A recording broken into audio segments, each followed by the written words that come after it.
Hello. This is not to be taken as anything evangelical in saying that just because I believe in this or I do this doesn't mean that you have to automatically follow.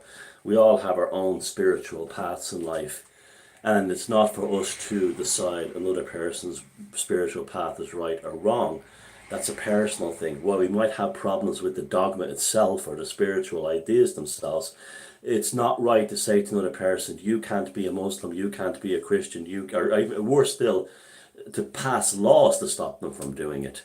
This is what Abrahamics have done for years. They've banned, basically in Ireland it was illegal not to be, more or less, be a Catholic for decades. Of course, you could be another religion, but so many things within the government stature and books were devoted to make life easier for Catholics and harder for Protestants, Jews, and other minorities. Now, the same thing happens in many countries. We had like tithes in Britain that made Catholics impossible for Catholics. You had Catholic emancipation, which basically liberated Catholics to a degree. So every country has basically, and even like you think Native Americans, they've been oppressed by Christians and Abrahamics who basically didn't acknowledge their Native American religions. Same with the African Americans. They were forced basically to become Christians when they were taken out of Africa from the African paganism. So it's not it's up to nobody. Nobody should ever stop another person's religion. That comes directly from evangelical thinking, such as like what you have in jihad and crusade. Now, a lot of people are quite amazed when I open and candidly say I'm a Luciferian pagan, and they're like shocked because they think that I'm a devil worshipper. Now, this is the issue at hand. I have a video film called below called "The Songs of Phosphor." Lucifer is not the devil, and Lucifer is not the devil. Lucifer is a classical pagan god. He is the sister of Diana, brother of Diana, his sister, and the son of Aurora, the goddess of the dawn. Lucifer represents the planet Venus, also known as Phosphor, and Lucifer represents the shining light. The star card in the tarot at the end of the dark night of the soul. What appears in the sky? The morning star, Lucifer, to give you hope, clarity. You know when you have a really bad night of terrible thoughts, and you have a bad night of like rumination and feeling bad, things are really bad. You wake up in the morning, and for some reason, that dark night of the soul has cleared, and you suddenly say, "Oh wait, hold on, maybe there is a solution." That's Luciferianism. The morning star has illuminated within inside you. It has come to be that way. So that's what truly makes Lucifer the god of this planet. And there's some other proof of this as well. The Earth and Lucifer dance in a ballet through the solar system that leaves a pentagram shape, which is also why the apple is forbidden in the Garden of Eden, because that was actually the classical pagan god Lucifer, giving knowledge, giving enlightenment from within. And the Luciferian idea extends to that kind of idea of clarity.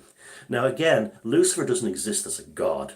If you you just think of Lucifer as a pure shining light of truth and illumination and enlightenment. That's all you think of Lucifer as.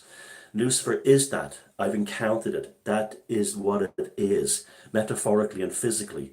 You will often see the flash of light, the flash of brilliance, the spark, the eureka moment, the suddenly, okay, things are not a terrible problem at the moment, or suddenly, I've been in this relationship that's been just destroying me for years, suddenly, I can just walk away. Bang, I hate this job. What's the big deal? Oh, I can just walk away. That's a Luciferian moment, a moment of pure clarity, where all your idiosyncrasies and neuroses and hang-ups and all your other uh, behavioral, maybe even pathological self issues you have are thrown to one side, and you have that moment of clarity. And you see, this is why the organized religions and this King James Bible probably purposely mistranslated the idea of Lucifer, is because it would have meant that moment, boom, it's bullshit, I don't need it.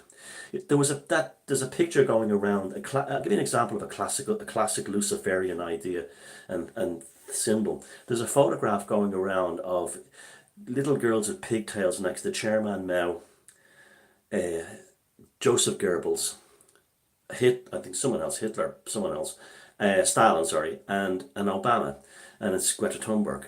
Now, that doesn't mean that what that's telling us is not that those kids with pigtails are evil. What it's telling us is that they are archetypal representations of the evil they're behind. Like, you know, so many of us were disgusted by her speech, Greta Thunberg's speech at the UN. It's one thing to point a finger at her. That's just a reaction. There's something not right there. When you suddenly realize that what she represents is a suit of armor by the globalists to the totalitarian world government that's made of pigtails and emotional platitudes, that's your Luciferian moment. When you realize that the reason why there's all those totalitarian monsters have pictures, including Obama, was a horrible warmonger, with little pictures with girls with pigtails, is because the universe is in control of this. They're not. And that little kid with pigtails was either picked up by the totalitarian leader or went there for the reason that there's an archetypal narrative, an unfolding sense of destiny in the background. This is why I talk about reading the psychic weather, observing the psychic and archetypal resonance. Like when Russell Brand came out with the whole brand new purple pill thing, I mean, the reason that's right off the bat was he was deliberately archetypally making himself look like Jesus Christ, Dionysus and Che Guevara. Anyone who has that look wants to look like the Western archetype of Jesus to manipulate you. When you figure that out, that's a Luciferian moment. When you're not being manipulated by media and politicians with their platitudes and their fears and their concerns, that's a Luciferian moment. When you realize that, hold on a second, protesting and activism and being a protester, writing a protest song, it doesn't really achieve anything except makes me a slave, rattling my manacles to my leader saying, please give me more shiny or looser manacles. When you say to yourself, well, the best way to deal with them is not to indulge them and beg them to make them give me more shiny manacles. The best thing to do is kind of just use them and ignore them. That's a Luciferian moment. You understand?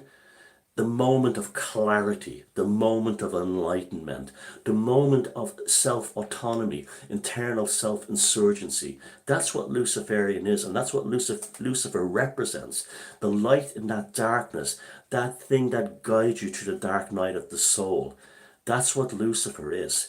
And this is when people say, well, you know, I'm still having people saying to me, oh, how could you call yourself a pagan when you're aligning yourself with a Middle Eastern deity from the Bible? Again, they didn't even check to see that Lucifer is a mistake. All biblical and rabbinical scholars will tell you that it's not. It's these days, and have for years, decades, centuries gone back, saying it's probably a mistranslation. But nobody cared. You had the likes of Blavatsky and the Theosophists turning Lucifer into something still biblical. It wasn't the right way.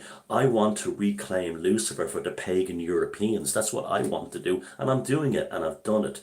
He's one of us, he's not one of theirs. And just like his sister Diana is one of us, and his mother Aurora is one of us, the songs of phosphor sing within our hearts. They don't rattle in the Middle East. And this is where we have to start being, that's another moment of Luciferianism. What do you mean? The Lucifer is not the devil in the Bible, it's a mistranslation in the King James text, and he's actually a European god. Where's the proof? It's everywhere in classical literature. Boom, Luciferian moment. I'm not enslaved in that word anymore.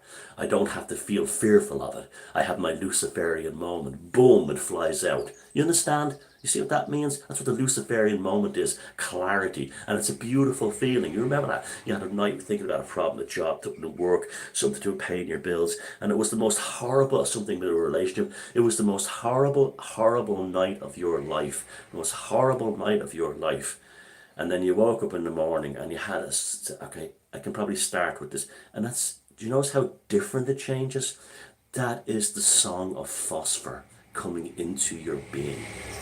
That moment is how you should live your entire life, as the songs of phosphor. Every cause and event has a reaction and a reaction. Live your life in that way. Of course, we're not perfect, but eventually when you remember that you have enough of these Luciferian moments of enlightenment, you start to live your life in a more mature and grounded way, and very much a less selfish way. Have you ever, we've all had a period in life where someone has dressed us down and talked to us, and we were humiliated. Don't talk to me like that. We were humiliated, made me feel bad. Oh, this kind of thing. And then you talk about it later. Geez, that was the best fucking lecture anyone ever gave me. Boom! That was a Luciferian moment.